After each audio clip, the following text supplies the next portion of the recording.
Hey guys, George Palau. Today I want to talk about 10 keys to selling out to a cause. Many of you maybe are on a journey right now and you want to be somewhere, you want to go somewhere, and you're just not happy with where you are. And you're like, man, I really want to get to that next level. What does that really look like? And it requires a next level of commitment.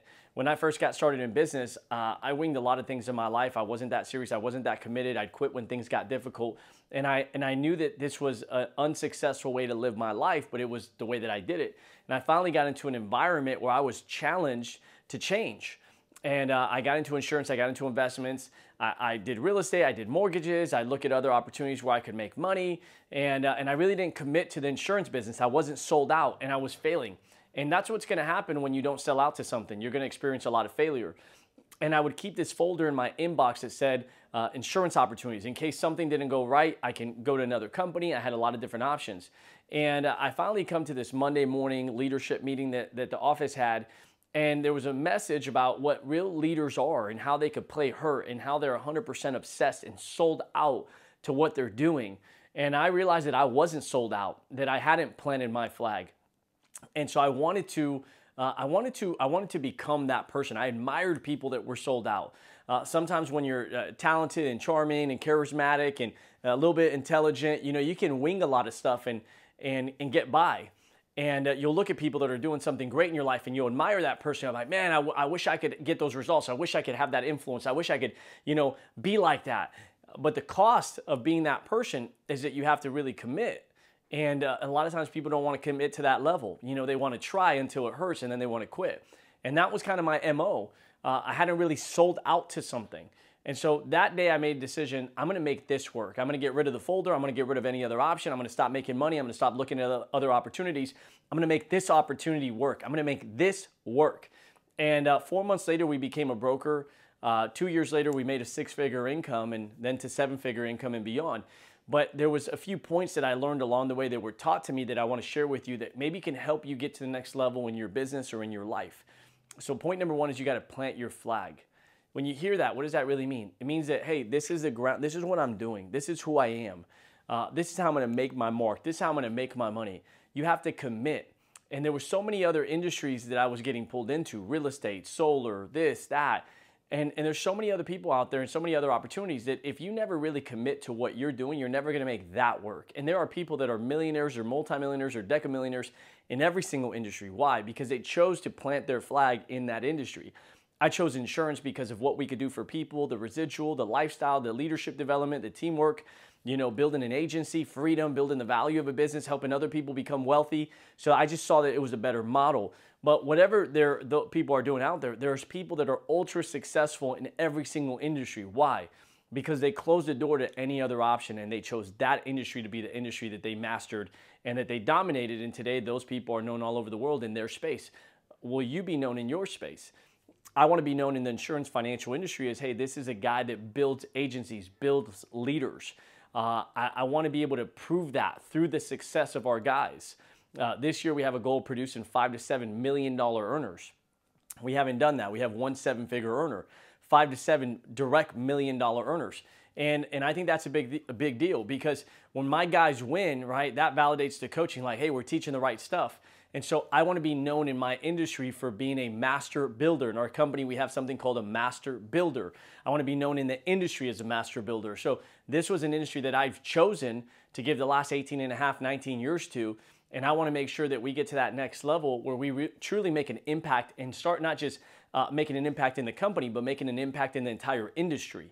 And that wasn't me before. I was all over the place. So if you haven't chosen to plant your flag in your industry or in where you are in your company, decide to do that today. Point number two, do not let your mind be affected by anything negative. There's so many distractions. There's so many people's problems. There's financial problems. There's relationship problems. There's issues with family. There's issues with health. There's issues if you have kids. There's issues with marriage. There's all kinds of issues. And life is never going to be free of issues. If it's not a health issue, it's financial. If it's not financial, maybe it's a team, a person on the team. If it's not that, maybe it is a relationship. But there's always going to be a problem.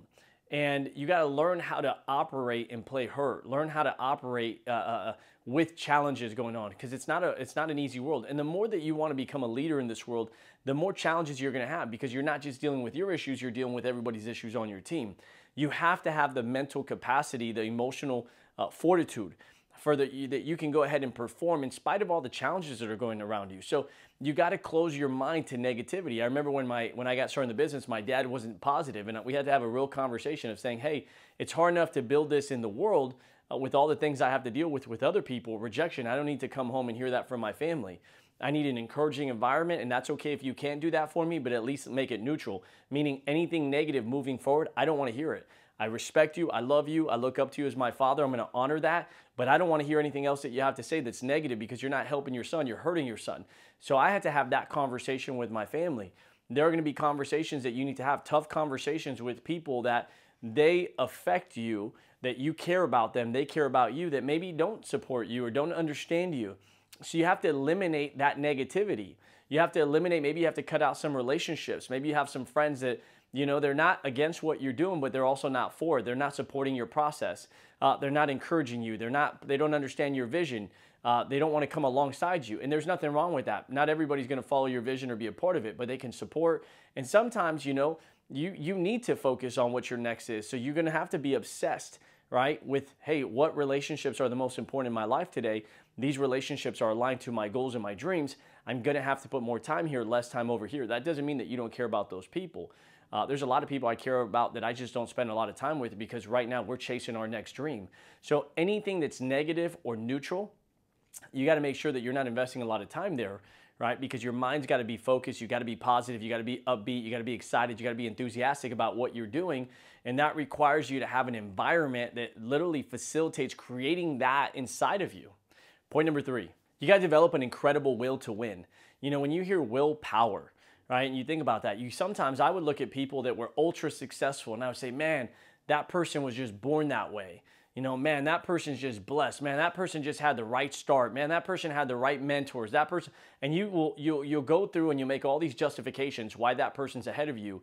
At the end of the day, that person had to experience a certain amount of pain in their life, and when that pain came in, they had to decide to go past the pain.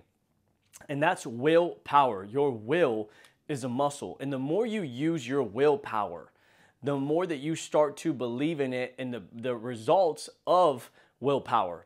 You know, when things weren't going right and we would stick it out. I had a conversation with one of my guys today, and he was going through a financial hardship, and he's got one of the offices in our building, and he says, you know, I'm going to give up my office. And I said, what you're going through right now is you're contracting.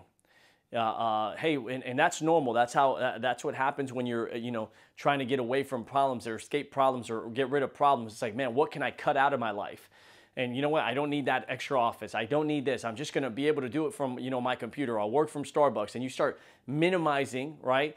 And there are certain expenses you probably can and should minimize if possible. But things that are going to help you grow your business or make more money, you shouldn't cut those areas. You should pour more into those areas. So we talked about you need to stop contracting and you need to start expanding. The normal phase, the first phase of any time that you're going through a challenge, you're going to get emotional. You're going to be discouraged. You're going to be upset. You're going to be frustrated. You're going to want to quit. That's human nature. You can't get rid of that, but you can train your way, right, for that to affect you less. I said, but you got to go through that part. But then after that, instead of making bad decisions, you then have to take control of your thoughts, right, and use your willpower, right, to remind yourself, man, this is what you want. This is the life you understand. This is what you signed up for. There's going to be challenges. This is why most people don't make it. They quit. All right, I'm going to use my willpower, and you start willing, right? You start willing things into existence. Why? Because you didn't change the goal, right? You recommitted to the goal. You got more creative. You figured out what you could do, right? You started looking for solutions. And then what happens when you do that, you process, maybe you ask people questions, you get mentorship, you get advice, you improve, you read a book, you go to a conference, you get better, you also fill yourself up, right? You get around the right people and they encourage you. You watch the right video, you listen to the right audiobook, you feel encouraged. It challenges your thinking. You catch yourself, man, you're not a victim, like you're in control of your life. Maybe you listen to something about the power of gratitude and you're like, man, I'm so grateful. You know what? I'm so grateful. I'm alive. I'm this. And you start counting your blessings and it changes your frame of mind. And what happens when you go through this and then you commit to your plan and you succeed, what you realize is that you willed that situation into existence. So willpower is an absolute muscle and you can use it. There was a time where I was going through 4 different real estate transactions and things were wrong, contractors, lawsuits, etc. Everything was going wrong. And I'm talking to a marketing partner at the time, and he says, what are you going to do? And I said, dude, I'm going to will it. He's like, what do you mean you're going to will it? Like trust and will? I said, no, I'm going to use my willpower to go through it to make sure it gets done. And that's a decision, by the way. And all of us have that power. It's when you are not willing to tolerate or accept any other outcome, right? So one of the questions I teach our guys is, what is your alternative to your dreams and goals? Right? What's your alternative? And I would go through that and I would process, like, what's my alternative? If I don't commit to this, if I don't give this my very best, what's my alternative? And I would go there. That industry, yeah, there's good money, but there's no freedom. You stop working, you stop making money. That business, man, that's a great business, but that business is going to own you more than you're going to own that business. What is really going to give you the life that you want? And when you're clear on that picture and you've analyzed it and you've come to that decision, then you got to reinforce that decision that that's why you're here. So willpower is absolutely essential. It is a muscle and you can grow it. Point number 4, learn to play hurt. When my mom got cancer, I got a call from my mentor and he says, hey, listen, I'm praying that your mom survives. I'm praying that she survives, but I need to have a real conversation with you. If your mom was to pass away, and I'm a 21-year-old kid, I'm broken, 20 years old, I think at the time, and I break down in UCLA Medical Center in the little family visitor room. And he says, if your mom passes away, you're going to need to be the leader of your family. And I just wasn't in the right mindset at that time. I'm like, should I go back to a job? I don't need this added pressure. And I'm struggling financially. I'm trying to grow my business. Things aren't going right. And he says, but if your mom survives, which was what I'm praying for, she's going to need you. You're going to have to, she's going to count on you. So either way, whether you got to be the leader for your dad and your brother and your sister, or you got to be the leader for your mom, your dad, your brother, your sister, either way, you have to be the leader of your family right now, George. And this is when you become a leader. And it's tough because when you think about when leaders are born, when are leaders born? It's typically not when conditions are excellent and everything's at peace and there's no chaos, there's no stress, there's no pressure. It's typically leaders are born in environments that are very, very difficult. And so I had to learn, right? I had to learn to play hurt. What does that mean? That means that there's something that's a part of your life that's causing you pain right now. It could be that you're hurt in your finances. It could be that you're hurt from a past relationship. It could be that you're hurt because somebody's sick, somebody you care about is hurting. It could be that you're hurt because somebody just recently passed away. There's going to be something that's pulling at you, that's distracting you, that's getting you to doubt yourself, that's getting you to kind of disrupt your momentum, where it's like, man, I really can't commit because I'm just not in the right mind space. That in itself is what's hurting your future self. And so you got to learn how to play hurt. To understand that there are certain things that you can't change, and those things right now you shouldn't focus on them. Things that are outside of your control, you should not focus on. What you should focus on are what are the things that are in your control that you have power over that you could change today, next week, next month. And the more that you do that, and the more that you take action, and the more that you learn how to play hurt, what's going to happen is you're going to build a self-respect that nobody can give to you that you have to earn. And then you succeed. And then it's something else that comes in the future. Then it's a bigger issue, bigger financial issue, bigger leadership issue. Maybe your best guy quits. Maybe you lose your best client. Something's going wrong. Maybe your guys aren't coachable to you. Maybe somebody hurts you. Maybe somebody that you poured into, they're just turned their back on you. They're disloyal. And you're like, man, after everything I've done, right? And those things that happen to you, you should never allow for them to change who you are unless it's for the better. And a lot of people become bitter instead of become better. And so I had to learn in those moments that every time something bad happened, something good was around the corner. And it wasn't because I had empty optimism. It was because I was going to make that happen.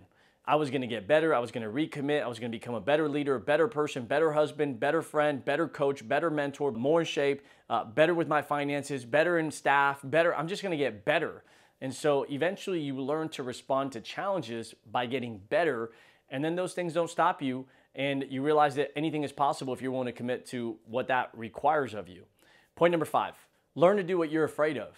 Anytime that I've been afraid of something, that's an opportunity for me to grow. When I first got started in sales, I had to learn how to prospect and talk to people. As a shy introvert person, that's my personality, is an introvert, right? I had to learn to get outside of my comfort zone. And that took a lot of fear. There was a lot of fear there, right? So it took a lot of, hey, what do I tell myself, and what books do I need to read, and how do I build that confidence, and how do I build that muscle? That was really, really difficult for me. And so a lot of people will tell me, George, that's not my personality. And I'm like, neither is mine, but neither is being broke, right? Neither is giving up on my goals and my dreams. So I had to rewrite my personality, rewrite my comfort zone, right, to get to that next level in my life. Not your values and principles, but your personality and your preferences, right? I grew up in a certain way where I just wasn't a social person. I wasn't around a lot of people. So now I get into a business that I have to be a networker and social and build contacts and talk to people and do that. And that took a lot for me. And so, but I also had big goals and dreams, and I think you do too if you're watching this. So you have to be willing to change. Then it was going in the field with people and talking about personal finance. And I'm 18, 19, braces, young kid, just trying to grow facial hair. And now I'm trying to tell a 40-year-old man how to run his financial household, right? So there was fear there. Then I had to get a desk. Then I had to get an office. Then I had to hire people. Then I had to lead people. Then I had to speak on stage. There was a lot of things that I had to do that I was afraid of doing. But if you want to really sell out to a crusade, sell out to an industry, sell out to a cause, you're going to have to do things that you're afraid of. You're going to have to get outside that comfort zone, and most people won't do it. And that's why also they'll regret that down the road in their life. When you think about Jeff Bezos, he talks about regret minimization, right? That one of his goals is that, hey, I want to minimize all of my regrets. Well, I tried to think about that for myself, right? I want to minimize my regrets. And one of those regrets for most people is that they didn't do something because they were afraid of doing it. And fear is what stops you. And fear is also a muscle. And the more you don't do it, the bigger that muscle gets, the bigger that fear gets. And so the only way to do that is through God, and through, which is your faith, right? And through action, right? And that's how you kill fear. And then eventually you realize that, hey, you know what? I don't have to be perfect, but I can get better. And that expectation of perfection is why most people don't move forward, because they are afraid. Because what are people going to think about me? And what if I don't do good? And what if they judge me? You're going to suck at something before you're bad, and you're going to be bad before you're okay, and you're going to be okay before you're good, and you're going to be good before you're great. So you got to go through that process. And that was something that I had to learn. I remember this illustration that somebody showed me where it was a person in the middle, and there's fear on this side and success on this side. Right? And they said, this is how most of you think, that there's an option between the two. But what you have to learn, and then they move the person here, fear and then success, is that you're going to have to go through fear to become successful, and you're going to have to go through failure to become successful. And so that changed my paradigm. See, most of the things that are about to change for you from who you are today and who you're going to be when you get to where you want to be is the way that you think and that you process. And so a big part of that is learning to do things that you're afraid of. Point number 6, learn to be persistent. That means that you show up on the days that you don't feel like it. You show up early, you stay late, you do that extra call, that extra meeting, that extra video, that extra message, that extra follow-up, that extra handwritten note. You know, you go above and beyond. You follow through a little bit more.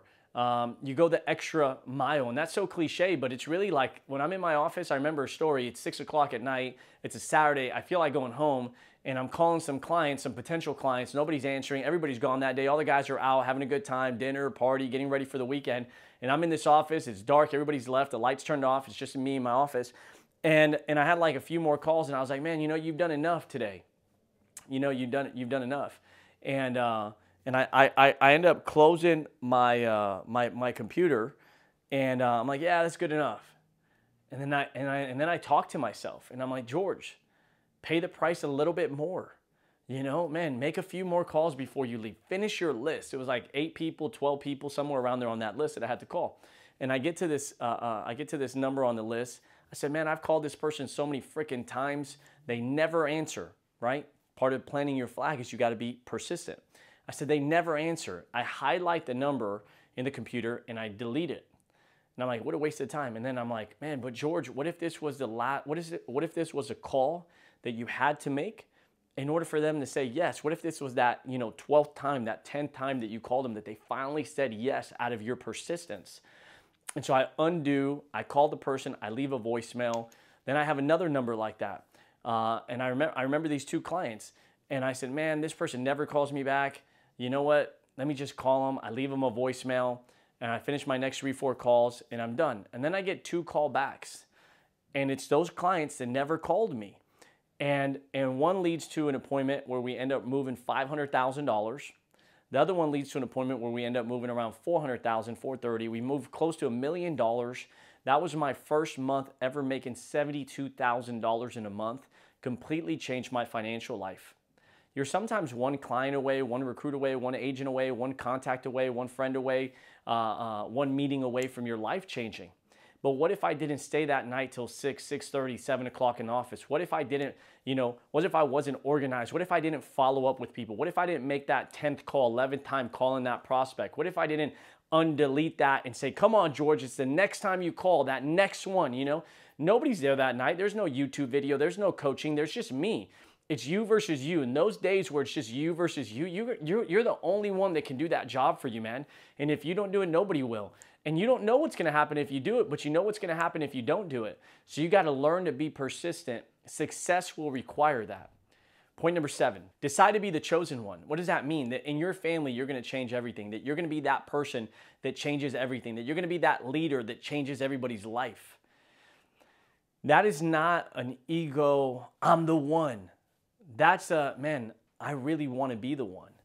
And people need somebody like that. And I want to be able to be that person for them. I want to be that for my mom, my dad, my wife, my kiddos, my teammates, my mentor, my partners. I want to be that person for them. I want to be that person that can be counted on. I want to be that leader. I want to be that number one guy. Man, I want to dominate. I want to be that person. I want to achieve a level of success that I didn't even think I can get to. And if that's in your heart, there's a reason that's in your heart. There's this affirmation, this quote that says, God didn't give you a dream to joke around with you. God didn't place that dream inside of you to just play with you. That's not how God works. If there's a dream inside your heart, there's a reason it's there, and it's for you to be able to accomplish that, because not everybody has that same dream. And I told one of my guys recently, today, he actually just got his $100,000 ring. We do rings in our company when you make over a certain income. And so at $100,000, he got a ring. And he's telling a story that I told him when he was struggling. I don't want to put his business out there, but just at a really low time in his life. And he says, George called me and he had a conversation and he said, poverty is either going to go through you or it's going to stop with you. You need to decide. And I forgot that I told him that. And I heard that quote and I said, man, that's probably what I was thinking at that time that I had that conversation with that person. Right? So what does being the chosen one mean? It means that you're going to be the one that changes your family's legacy. See, we don't have a lot of people in my family that have a history of massive success, but I want to change that. I want that. I want us, me, my brother, my sister, I want us to be the people that change that in our family tree. And I want to be that leader in the family. I want to be that for my siblings. I want to be that for my parents. I want to be that for my best friends. I want to be that for our company. So, you got to decide that you're going to be that person. There's this great quote that says, if you don't come from a family of money should come from you. We didn't come from wealth. We don't come from being millionaires. Nobody around me was a millionaire. Nobody, and I wanted to be that person that could, 1, do it, prove it to myself, and then 2, help other people do it. So you got to decide to be the chosen one. You got to decide that you're going to be that guy, that girl, that couple, that husband and wife, that you're not going to quit, that you're going to encourage each other, that you're going to build each other up, that you're going to develop together, that you're going to inspire each other, that you're going to, do things that help you get a whole. Maybe that's, church, getting closer to God, reading the Bible, affirmations, vision boards, dreams, writing down your goals and dreams, reading the right books, encouraging one another, that whatever you got to do, that you're going to make it, that you guys are going to figure this thing out as a couple, that you're going to figure this thing out. If you're a single person, I built my business as a single man, that you can do this. And maybe you're around other people. There's a ton of couples in our business, and sometimes that thought can come to our single guys or girls and say, man, but that person's a couple and they're a couple and they're a couple and they're a couple, and it's just me. We built one of the largest, we actually run the largest agency in the company. And I run the business by myself. My wife raises our boy and our next boy that's coming, and that's just the way it is for me. So I'm not a couple in the business, but we have a lot of my top guys that are couples in the business and top earners in the business. So, your story may be different, but you don't have to look at other people and look at what you don't have that they do.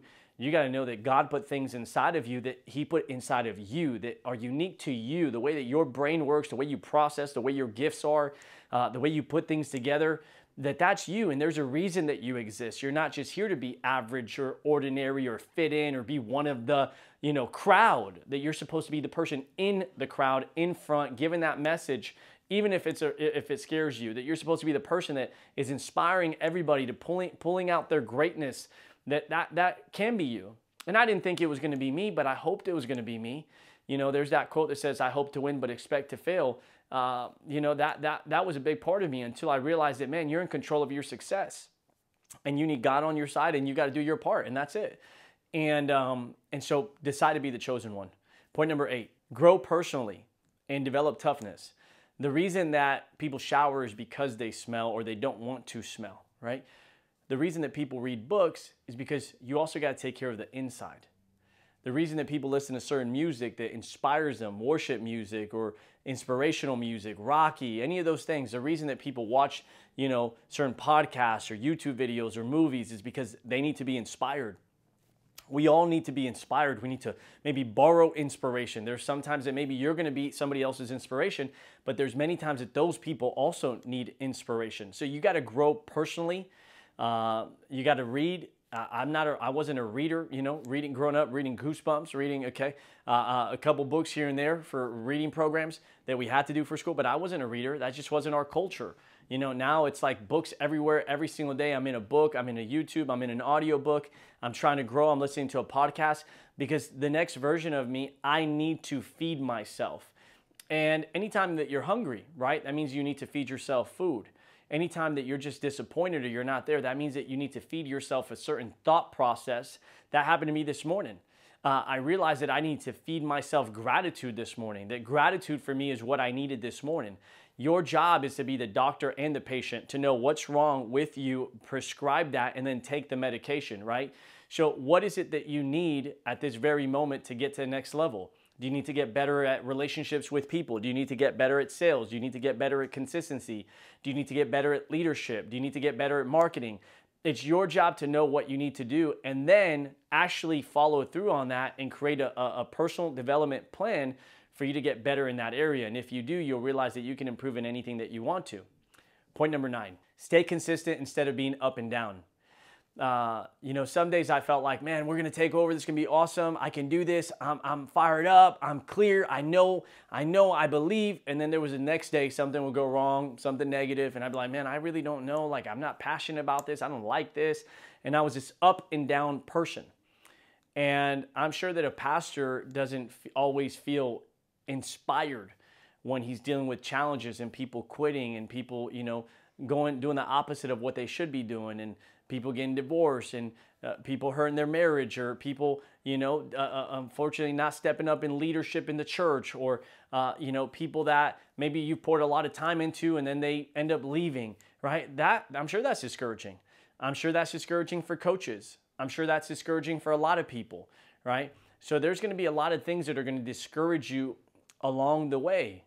And what I've learned is, instead of allowing those things to affect me and it taking 6 months, then 3 months, a month, you know, 2 weeks, a week, 3 days, a day, a whole afternoon, to where now that discouragement, it gets a minute, 2 minutes, process. What are we doing? I'm frustrated. I'm angry. Okay, what's the solution?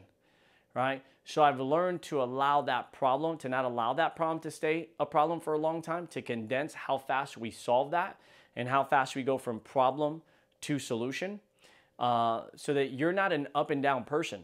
I remember my mentor said, hey, you know what? One day I don't know what version of you I'm going to get. I'm going to get I'm fired up, I'm all in, or you know what? I'm not sure. And you no longer affect me. This is what he said to me. You no longer affect me. But this mentality, it's going to affect your marriage. It's going to affect your leaders. It's going to affect the way that you coach and parent. It's going to affect you the rest of your life. So maybe you need to develop in this area. Go get therapy, read books, do what you need to do. And I had to learn that that was a maturity. You know, that there was a maturity that I need to develop in my character, my spirit, in my mind, that being able to process issues while still performing. So it doesn't mean that you're not going to have some tough days. Like I said, you're going to have a lot of tough days. But it means that even on those tough days, you still know how to check your attitude, get the right spirit on, do the right action, the right activity, give it everything you got, and then go back to dealing with that issue when you can, when it's the right time to deal with it. Lastly, point number 10, keep your why in front of you. When I was struggling and I didn't want to do the business and my mom was going through cancer, what actually got me to do the business was thinking about my mom in the hospital, thinking about my mom having to put a wig on her head, and going back to work, thinking about my parents losing the home and what that was going to do, and thinking about my dad as a 40-year-old man having to move his wife and kids, my siblings into a one-bedroom place, and just that I wasn't okay with that. And I kept so that was what was present, right? What happens if I don't do this? What happens if I don't figure this out? What happens if I don't get better? What happens if I don't commit, right? What happens if I don't sell out? What if I don't plant my flag? There was that part. And then there was the dreams and the goals. And I remember hearing, being told, go to a dealership and go look at your dream car, go to an open house and look at what your dream house looks like, and, put your vision board in front of you. And I remember going to a Ferrari dealership and I'm like, hey, so how does it work in terms of test driving it? And that guy could tell I was probably broke at that time, but I was like, man, you know what? I have nothing, but it doesn't cost me to dream. Let me stop by. Maybe I can meet somebody there. Maybe I can get a number. And I went into that dealership and he says, yeah, we can let you test drive it. We just got to check your account balance on your bank and run your credit. See a bank statement and credit. And guys, I was so broke, but I was broke financially, right?